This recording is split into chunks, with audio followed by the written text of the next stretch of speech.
Hello, fellow weirdos. I'm Andy Negative, and the rapper MGK just released a pop-punk album called Tickets to My Downfall, and it's upset some people. Let's talk about it.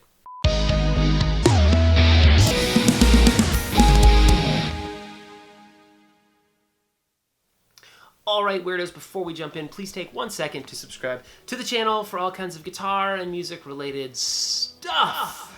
As I said about a week ago, the rapper MGK, Machine Gun Kelly, released a pop-punk album that was produced by Travis Barker, and it has ruffled some feathers, surprisingly, or unsurprisingly, I'm not really sure. But before we cover that, I just want to say thank you, very quickly, 1 second, to the Weirdo Cult over on Patreon for helping to support me through these super weird times and helping me to be able to afford the coffee necessary to create content at the ridiculous pace that is necessary in these internet times that we live in. I will tell you all about my Patreon at the very end of this video, but if you're curious in a way that you could help me out, please consider joining. You can join for as little as $1 a month. I'll tell you all about it at the end, but enough about that. Let's talk about some music stuff right now.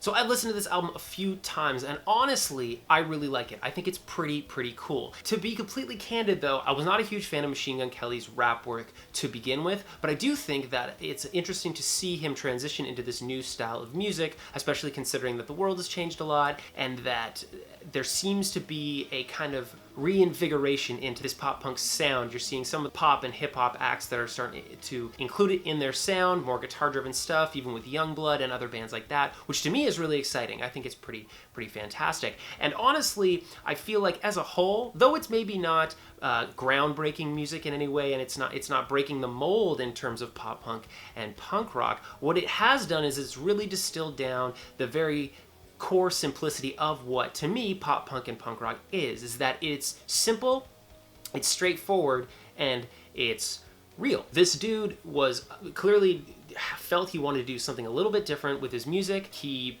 can't play the guitar the best, that's okay, neither can I. And so he picked up a guitar, he started working with the dude that it was a huge inspiration to him, which is Travis Barker and his work with Blink-182, and they just wrote a bunch of music through the quarantine and then put it together and put out an album. Honestly, I think that's one of the coolest things, and one of the great things about music today is that you can just do that. Anyone can do it. He's famous and obviously has access to some money and has a label and stuff, and so he's got people backing him, but this is exactly what he did, and I think it's really exciting. What's kind of disappointing to me, though, is that it seems to have become such a divisive thing amongst fans. Now, right out of the gate, the music, as I said, it's not groundbreaking in any way, but it is really catchy, and there's some amazing songs. I would say, as a whole, the album, for me personally, has only maybe 2 or 3 songs that I wasn't super stoked on. They just didn't really catch me. It had a lot of songs that actually did catch me. There's some really kind of super poppy, pop-punk kind of stuff, like Blink-182-esque, like Enema of the State-esque era songs. There's a little more of this kind of frantic punk rock thing in, like, Concert for Aliens. It's a little more frantic and all over the place, but really catchy.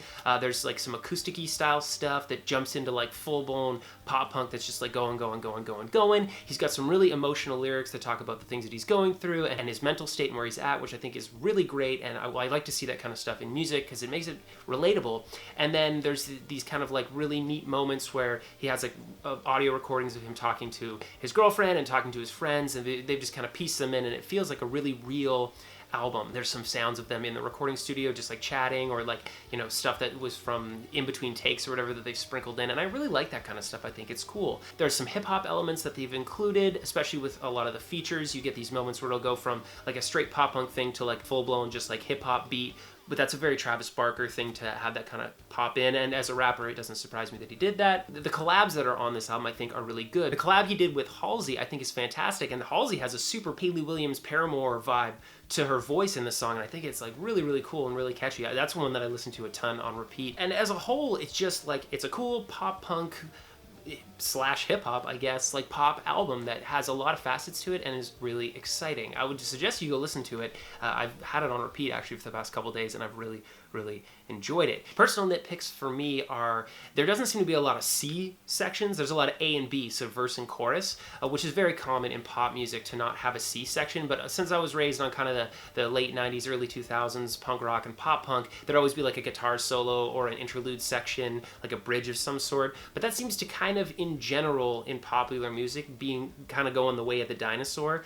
Personally, it bums me out, but also I get it. Like people's attention spans are short. You got to catch them and hold them. So choruses and verses are basically just repeated choruses at this point anyway. So it doesn't surprise me. It's just like a personal thing. In the lead single Bloody Valentine, which I actually did a pop punk style cover of. It's like pop punk that's more pop punk. Anyway, it doesn't matter. There is like a guitar solo-esque section where he does a little riff, which I really, really like. And all in all, think is a super catchy song. And I think is actually probably the best song on the record. It has a C section. And some of the other songs like Concert for Aliens kind of almost doesn't even have necessarily a very standard like verse chorus vibe, in that it's kind of like here's a verse, here's a chorus, here's a hook, here's a different style verse, here's a different style chorus, and then here's like a repeated tag at the end, kind of all over the place. And I like that it's not super paint by numbers pop punk. There's some interesting things going on, but all in all, that's one of the nitpicks for me, is kind of this death of the interlude or the bridge section that seems to be happening in modern pop music. But that's more of a statement on music as a whole right now, so I can't really fault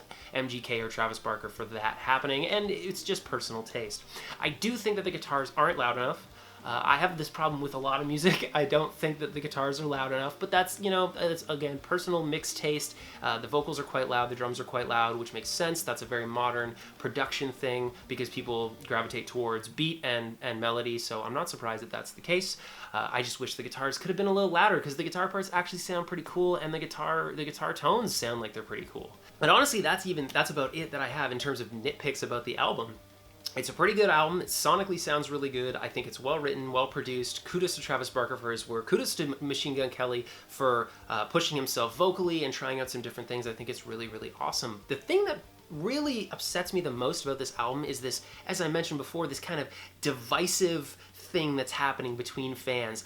So I am in a few like pop punk, punk rock groups on the internet, which whatever, it's just people on the internet. But Machine Gun Kelly put out an album that he's really stoked on in a different kind of genre that he's used to, and there's lots of people that are backing him and going, oh, this is really, really cool, glad to see that there's somebody trying something new, he's making music that's rad. And then there's these dudes in punk that are like, how dare he, sucks, this is dumb, I don't want to see this like rap guy come into our game. And I just think that's such short-sighted thinking. We've got a dude who's popular and he's got a fan base, an established fan base already, and he's trying something new. He's doing guitar-driven music in 2020, and that's exciting because what that's going to do is bring in his fan base, not everybody obviously from his fan base, but the dude has a legion of loyal fans that can not be said about a lot of people, right?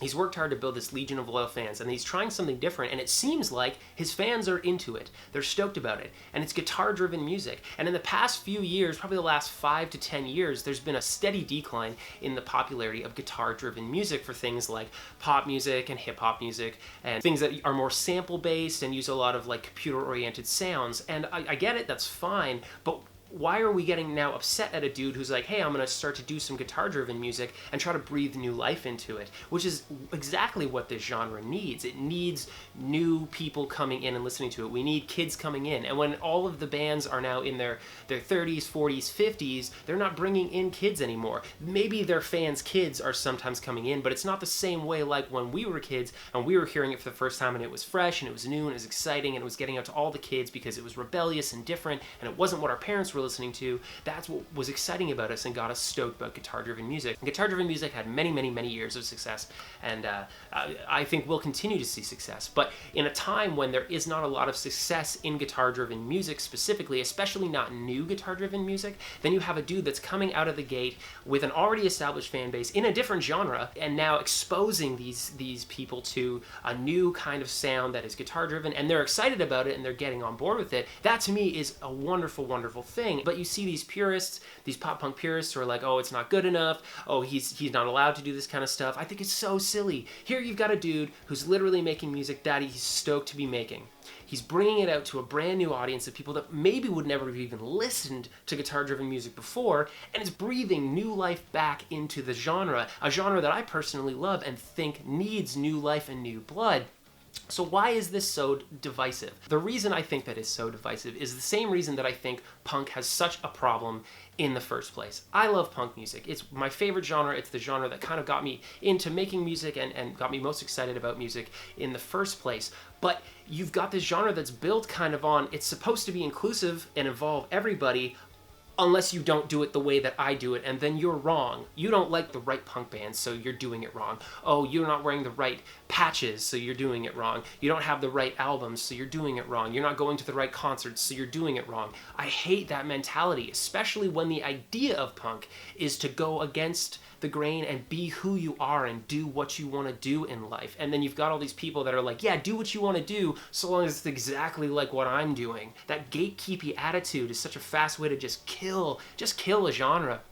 And I hate to see it, but that's exactly what's happened. And I'm not the first person to touch on this. I'm not the first person to notice this. Elitism is not good for a genre. I understand why people want to be elitist, but it's terrible and it just kills genres. So I think personally, the only way that this genre as a whole has any way of coming back, grow, and still be relevant in 2020, 2025, 2030, etc., is if you get dudes from other genres. I use dudes as like a colloquial term. It could be women, non-gendered, whoever.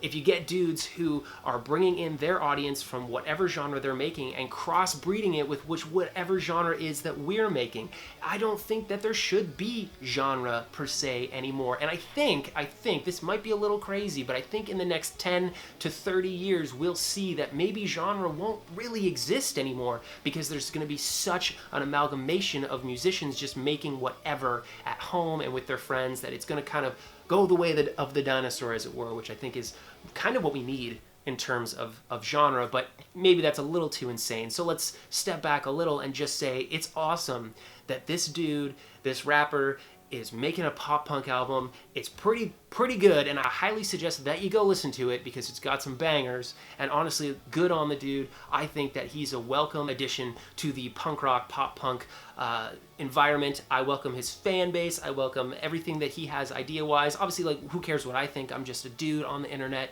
That's fine, but I personally think it's fantastic, and that Machine Gun Kelly deserves some love for this awesome record that he's made, and even go listen to his other stuff. I've checked out some of it. Again, still not my most favorite genre, but I see that it is real music written by a person who's writing about what he cares about, and that's really the most important thing, and that's what holds out long term in terms of music. So, is it a good album? Hell yeah. Should the punk people stay away from it because it's not real punk? No, hell no. Absolutely not. We need to cut that shit out right now. We need to get rid of that attitude, and we need to start embracing other musicians from other genres and other walks of life that want to get involved and carry over some of what is great about the punk genre and take it and spread it out everywhere so that it all just becomes music, just a beautiful community of people making awesome music that they're stoked about. All right, that's all I have to say about this album in this video. All applicable links will be down below. Let me know if you enjoyed the new MGK album, Tickets to My Downfall. I'd love to hear what you thought about it, whether you think that it's a valid pop-punk album or whether you think that it's silly that this guy's doing his thing. Please let me know. And if you enjoyed this video or you found it insightful, please obliterate that like button and subscribe if you haven't. All these little interactions help me out, help grow the channel, and I really super duper appreciate it. I would also like to take 1 minute to say thank you to the Weirdo Cult. My community over on Patreon helps to support me through this crazy time and this weird content creator journey that I'm going on, and it's taken up all my time, and they help me to afford the unnecessary amounts of coffee that I must consume in order to output at the level that I do. So thank you deeply to them. I greatly appreciate all of their help and all of their support. It honestly means the world, and it's one of the great things about being a content creator in this crazy internet age that we live in. If you would like to support me further in my creative endeavors, please consider joining the Weirdo Cult over on Patreon. For as little as $1 a month, you can get early access to all of my content, exclusive music that you can't get anywhere else, and you'll have your name included at the end of all of my videos, which you'll see immediately following this. I'm Andy Negative, and I'll see you guys on the other side. Bye! In my head, I couldn't hear anything you said, but in my head.